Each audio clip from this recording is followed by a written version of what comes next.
La pression atmosphérique. Alors, la pression atmosphérique, c'est un terme que normalement vous avez déjà entendu. Hein. Vous ne savez peut-être pas forcément ce que c'est, ni à quoi c'est dû. Maintenant qu'on a vu plusieurs définitions de pression et qu'on a fait la pression dans les fluides, probablement quand même que vous avez une petite idée. Alors, le but aujourd'hui, c'est de mettre les choses au clair avec ça. En fait, vous savez que la Terre est entourée de l'atmosphère et que l'atmosphère, en fait, c'est un mélange de gaz. Il y a plusieurs gaz qui sont mélangés. Évidemment, il y a l'oxygène qu'on respire, il y a le gaz carbonique, mais il y en a d'autres encore. Et donc, comme c'est un mélange de gaz, c'est un fluide. Alors, nous, étant à la surface de la Terre, eh bien, on doit en fait supporter le poids de toute la colonne d'air qui est en dessus de nous. Un petit peu comme quand on est sous l'eau, sauf qu'évidemment, l'eau et l'air, ce n'est pas la même chose, mais dans les deux cas, c'est un fluide. Donc, si vous êtes sous l'eau, vous devez supporter le poids de la colonne d'eau qui est en dessus de vous. Quand vous êtes sur Terre, vous devez supporter le poids de la colonne d'air qui est en dessus de vous. Donc, en fait, on définit ce qu'on appelle la pression atmosphérique, qu'on a coutume d'appeler P-atm, P minuscule avec un petit en indice ATM pour atmosphérique. C'est en fait la pression qu'exerce l'atmosphère sur la surface de la Terre. Et donc sur nous qui sommes à la surface de la Terre. Donc vraiment, il faut voir ça comme si vous étiez sous l'eau, et puis donc vous remplacez l'eau par l'air. Alors évidemment, en termes de valeur, de pression, tout ça, c'est évidemment pas la même chose, mais dans le principe, le phénomène, c'est le même, puisque l'eau est un liquide, donc un fluide, et que l'atmosphère est un gaz, donc aussi un fluide. Alors cette pression atmosphérique, elle varie en fonction de plusieurs facteurs. Il y a plusieurs paramètres qui peuvent faire varier cette pression atmosphérique. Je ne vais pas tous vous les présenter, mais je vais vous en présenter deux, en fait. Le plus important, c'est l'altitude. Et puis un autre, c'est la concentration des divers gaz qui constituent l'atmosphère. Comme j'ai dit tout à l'heure, l'atmosphère est un mélange de gaz. Et donc, ce mélange, il peut varier. Il n'a pas tout le temps les mêmes proportions de tel ou tel gaz en fonction de justement où on est. Et puis, donc, ces proportions, elles vont avoir un rôle dans la valeur de la pression atmosphérique. Je vous disais, il y a moins d'une minute, que le plus important de ces facteurs, c'est l'altitude à laquelle on se trouve. Alors, je vais commencer par vous expliquer ce phénomène, le lien qu'il y a entre l'altitude et la pression atmosphérique. Alors, imaginons ici, j'ai fait un schéma, j'ai fait comme j'ai pu, parce que voilà, avec les moyens du bord, en fait, on va dire ça comme ça. Vous avez ici un relief que je vais dessiner en rouge. Vous avez, disons, la mer qui est là, et puis ici, il y a une montagne. Oula, pardon. Là, il y a une montagne, hop, de nouveau la mer. Évidemment, que vous vous trouviez au bord de la mer ou au sommet d'une montagne, ce n'est pas la même chose. Je vais utiliser d'ailleurs des couleurs, en fait, ce sera mieux. Je vais remplacer la mer par du bleu, puisque la mer, comme tout le monde sait, c'est bleu. Donc la mer ici, hop. Et donc, on va regarder quelle est la pression atmosphérique à cet endroit-là. Et puis, la montagne, que je vais faire en rouge. Bon, la montagne, c'est pas rouge forcément. Bref. Alors, maintenant, je vais vous dire quelque chose qui est faux. Je vous le préviens, c'est faux. Ce qui est faux, c'est cette notion que j'ai marquée ici de limite de l'atmosphère. Quand on considère l'atmosphère, en fait, si vous voulez, quand vous êtes proche de la surface de la Terre, comme nous, eh bien, à cet endroit-là, la concentration en gaz, elle est assez élevée. Parce qu'on est proche, donc il y a beaucoup de gravitation. Et donc, comme il y a beaucoup de gravitation, les molécules de gaz, elles sont bien attirées. Et donc, il y en a beaucoup. Et puis, plus vous allez en altitude, moins il y en a. Le gaz se fait de plus en plus rare. Et puis, au bout d'un moment, il n'y en a plus. Mais ce n'est pas une limite, ce n'est pas une frontière fixe. C'est pas, il y a du gaz, et puis après, il n'y a plus de gaz. Comme par exemple, je ne sais pas, si vous prenez une piscine, vous avez une piscine avec de l'eau ici, là, il y a de l'eau, puis juste là, il n'y en a plus de l'eau. Là, il y a vraiment une frontière, quoi. Avec l'atmosphère, ce n'est pas comme ça que ça se passe. Il n'y a pas une vraie frontière. il y a du gaz et il n'y en a plus. Ce n'est pas comme ça que ça se passe. Donc, la réalité, c'est qu'il y en a de moins en moins. Ça devient de plus en plus diffus, puis au bout d'un moment, il n'y en a plus, quoi. Alors, néanmoins, pour essayer de vous faire comprendre le principe, on va imaginer qu'il y a une limite. On va se dire, voilà, imaginons l'atmosphère, il s'arrête à cette altitude-là. Et donc, en gros, en dessous, il y a de l'atmosphère, en dessus, il n'y en a plus. Alors, si vous voulez déterminer la pression atmosphérique quand vous êtes à la montagne, ben vous devez regarder la colonne d'air qu'il y a en dessus de vous. Donc, vous êtes ici, et donc la colonne d'air, elle s'arrête à la limite. Hein, puisque donc, après cette fameuse limite, qui est entre guillemets, puisqu'en réalité elle n'existe pas, eh bien, vous avez donc il n'y a plus d'air. Alors du coup, la colonne d'air qui est en dessus de vous, ben, c'est ce que j'ai appelé ici H, comme hauteur, et puis montagne, parce qu'on est en train de parler de la montagne. Si on est au bord de la mer, ben, au bord de la mer, c'est le même principe, sauf que, vu que vous êtes au bord de la mer et que la mer, elle est moins en altitude que la montagne, ben, la hauteur d'air qui est en dessus, elle est plus grande, en fait. Parce que ce que j'ai appelé, encore une fois, limite, entre guillemets, qui n'existe pas, même si ça n'existe pas, c'est la même pour si vous êtes au niveau de la mer que si vous êtes à la montagne. En fait, hein, c'est la même. Donc, en fait, ce qui se passe, c'est qu'en fonction de où vous vous trouvez à la surface du globe, eh ben, vous n'avez pas forcément la même hauteur de gaz en dessus de vous. Alors, du coup, ici, on voit que la hauteur, quand on est à la mer, on a plus d'air en dessus de nous. Donc, la hauteur H mer est plus grande que la hauteur H montagne. Et comme on l'a vu à maintes reprises, P égale ρ fois G fois H. Donc, en fait, si H augmente, ben, la pression, elle augmente aussi. Donc, du coup, la pression à la montagne, comme la hauteur, elle est plus petite, la hauteur d'air qui est en dessus, hein, je ne suis pas en train de parler de l'altitude, bien entendu, comme la hauteur d'air, elle est plus grande à la montagne qu'au bord de la mer, et ben, du coup, la pression au bord de la mer va être plus élevée.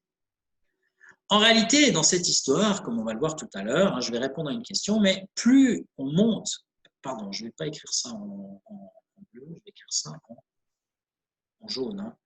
Plus l'altitude augmente, donc plus vous montez ici, moins il y a d'air en dessus. Donc, moins il y a d'air, plus la hauteur H diminue, puisque c'est ce H qui apparaît dans la formule, et donc plus la pression diminue aussi. Et donc, plus vous allez en altitude, moins il y a de pression, et au bout d'un moment, il n'y a presque plus de pression, voire carrément le vide, hein, puisque quand vous êtes dans l'espace, là où il n'y a plus de gaz, hein, plus d'atmosphère, ben là vous êtes dans le vide. Alors, j'ai vu une main se lever, donc je vais répondre à cette question tout de suite. C'est Jérémy. Alors, ouais. Ouais, du coup, quand vous dites qu'il n'y a pas de limite, c'est elle est pas définie ou que c'est de l'infini ou c'est quoi? Enfin, comment ça? Ouais, elle n'est pas définie, c'est pas une ligne. C'est ça que je veux dire. C'est comme j'ai fait moi dans mon dessin, vous voyez, j'ai fait un trétillé ici. Hein, donc, il ne faut pas imaginer que si par exemple, comme j'ai dit tout à l'heure, hein, quand vous êtes à la piscine, bah, quand vous êtes sous l'eau, vous êtes sous l'eau, puis dès que vous passez la ligne d'eau, vous sortez la tête de l'eau, vous n'êtes plus dans l'eau. Donc c'est où il y en a, où il n'y en a pas avec de l'eau. Mais avec l'atmosphère, ce n'est pas tout à fait la même chose. C'est-à-dire qu'il y en a, puis après il y en a moins. Plus vous montez en altitude, moins il y en a, moins il y en a, moins il y en a, moins il y en a. Puis au bout d'un moment, il n'y en a plus, quoi. C'est par diminution, en fait. C'est-à-dire que les molécules de gaz, elles deviennent de plus en plus rares, en fait. Ok, mais dans l'espace, il n'y a plus rien du tout comme molécule. Ouais, ouais. Donc, si vous allez à plusieurs, je sais pas, une centaine ou je crois que c'est 300 km d'altitude, là, il n'y en a plus, hein, c'est fini. Vous avez passé ce que j'avais appelé la limite, quoi. Ok, d'accord. Ouais. Ouais, Mais disons que nous, en tout cas, où qu'on se trouve, hein, parce que le plus haut qu'on puisse aller, c'est à pied, c'est au sommet de l'Everest, donc c'est quoi, 9000 mètres, quelque chose comme ça.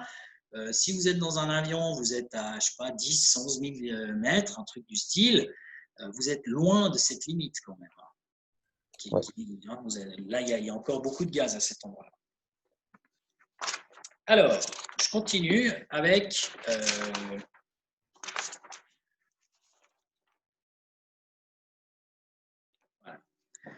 Alors, quelques conséquences à cette histoire-là.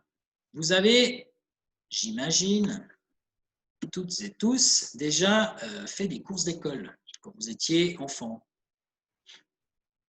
Et dans les cours, il n'y a même pas besoin de faire des courses d'école. Moi, je vous parle de ça parce que je me souviens de cet effet que j'avais remarqué dans les courses d'école. Alors, quand j'allais en course d'école, j'étais tout content parce que ma maman elle m'avait acheté un paquet de chips.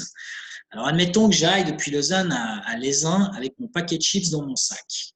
Comment va être le paquet de chips quand j'arrive à Lézin? Quelqu'un qui sait ça?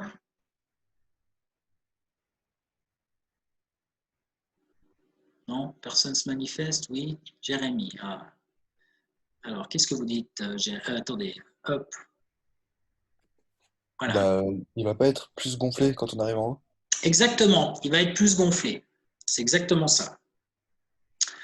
Et puis, si par exemple, vous passez une semaine de ski, je sais pas, à Verbier, et puis vous avez je sais pas, un jet de douche, hein, vous le fermez, mettez dans votre sac, puis quand vous arrivez à Lausanne, il est tout ratatiné. Ben ça, c'est un effet de la pression atmosphérique qui est en lien justement avec l'altitude. Donc c'est pour ça que j'ai fait un petit chapitre là-dessus. Conséquences. Imaginez que vous avez un emballage flexible, il faut qu'il soit flexible, hein, si c'est une bouteille en verre, ça ne marche pas, et il faut qu'il soit fermé hermétiquement. Donc ça veut dire qu'il n'y a pas d'air qui peut y entrer, ni d'air qui peut en sortir. Donc ça peut être paquet de bonbons, paquet de chips, paquet de n'importe quoi, une bouteille en PET, une bouteille de shampoing, n'importe quoi. Alors, comme vous l'avez déjà vous l'avez souligné, Jérémy, donc, quand on va à la montagne, par exemple depuis Lausanne, en fait, l'altitude augmente. Et qu'est-ce qu'on voit? On voit qu'il gonfle. Et puis au contraire, quand on redescend en plaine, à ce moment-là, l'altitude, eh bien, elle diminue. Si vous avez passé donc une semaine à Verbier, par exemple, vous descendez à Lausanne, eh bien, vous redescendez en plaine, et quand on descend, eh bien, l'altitude diminue, et on voit que l'objet il a tendance à se compresser. Alors, comment est-ce qu'on peut expliquer ça? Eh bien, on peut expliquer ça grâce à la pression atmosphérique. C'est-à-dire que vous avez un emballage qui est fermé hermétiquement. Par exemple, donc un paquet de chips que vous achetez ici à Lausanne. À l'intérieur, il y a la pression atmosphérique qui avait quand l'emballage a été fermé. Puis en général, les usines qui fabriquent ces emballages, elles sont plutôt en plaine qu'au sommet d'une montagne. Donc, c'est plutôt une pression atmosphérique assez grande, en fait, hein, plutôt assez élevée. Alors, bon, maintenant, vous achetez ce paquet, hein, vous l'avez avec vous, tac, et puis vous êtes en plaine hein, avant de partir, et donc la pression atmosphérique va appuyer contre les bords du paquet. Et puis, qu'est-ce qui va se passer? Cette pression, elle est assez forte parce que vous êtes en plaine. Et on a vu tout à l'heure que plus on monte, hein, plus l'altitude augmente, plus la pression diminue. Donc c'est l'inverse, hein, si l'altitude diminue, si on est en plaine, on a une grande pression. Donc vous aurez une grande pression en plaine par rapport à la montagne où la pression est plus petite, puisque justement on est monté en altitude. Donc quand vous arrivez à la montagne, il y a toujours de la pression atmosphérique, hein, c'est pas qu'il n'y en a pas. Mais vous voyez la taille des flèches qu'il y a ici, elle est plus petite qu'ici. Ça veut dire qu'il y a moins de pression qui appuie. Donc comme il y a moins de pression, ça appuie moins sur les bords, donc du coup l'air qui est à l'intérieur du paquet peut prendre plus de place, puisqu'il est moins comprimé. Et donc, c'est pour ça que, grosso modo, on peut dire que le volume augmente. Et que votre paquet, il est gonflé quand vous arrivez en haut à la montagne. C'est ce que j'ai écrit ici. Si la pression atmosphérique diminue, quand on monte à la montagne, l'air enfermé à l'intérieur de l'emballage, qui est hermétique, peut prendre plus de volume, parce qu'il est moins comprimé. Et donc, l'emballage se gonfle. Et vice-versa. Vous avez passé une semaine de vacances à Verbier. Vous achetez par exemple un paquet de, je sais pas, vous prenez une bouteille en PET, vous buvez la moitié, il reste la moitié d'eau dans la bouteille, vous fermez le bouchon, vous redescendez. Vous prenez le train, vous arrivez à Lausanne. Alors, quand vous êtes en haut, il y a une pression atmosphérique qui est la pression atmosphérique de Verbier. Quand vous arrivez en bas, la pression elle est plus grande. Parce qu'encore une fois, comme vous êtes descendu, il y a plus d'air en dessus de vous, donc il y a plus de pression. Donc la pression à Lausanne, elle est plus grande que la pression à Verbier, à la montagne. Donc comme la pression est plus élevée, ça va plus appuyer sur les côtés de la bouteille et donc elle va se comprimer. Pas beaucoup, mais on peut voir qu'elle est un petit peu comprimée. Puis quand vous ouvrez le bouchon, vous entendez un petit parce qu'il y a de l'air qui va y rentrer, en fait, tout simplement, puisqu'il y a cette différence de pression. Alors cet effet, on le remarque aussi simplement dans la tête. J'ai marqué ici phénomène analogue dans la boîte crânienne. Alors la boîte crânienne, c'est hermétique dans une certaine mesure. C'est-à-dire que quand vous allez nager sous l'eau, vous n'avez pas de l'eau qui rentre dans votre cerveau. Malgré qu'il y ait des trous dans les oreilles, il y a quand même une espèce de valve, je ne sais pas exactement comment ça fonctionne, qui fait que l'eau ne peut pas vraiment rentrer dans la tête.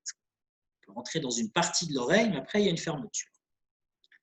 Et bien, l'air, c'est la même chose. L'air ne peut pas rentrer dans la tête.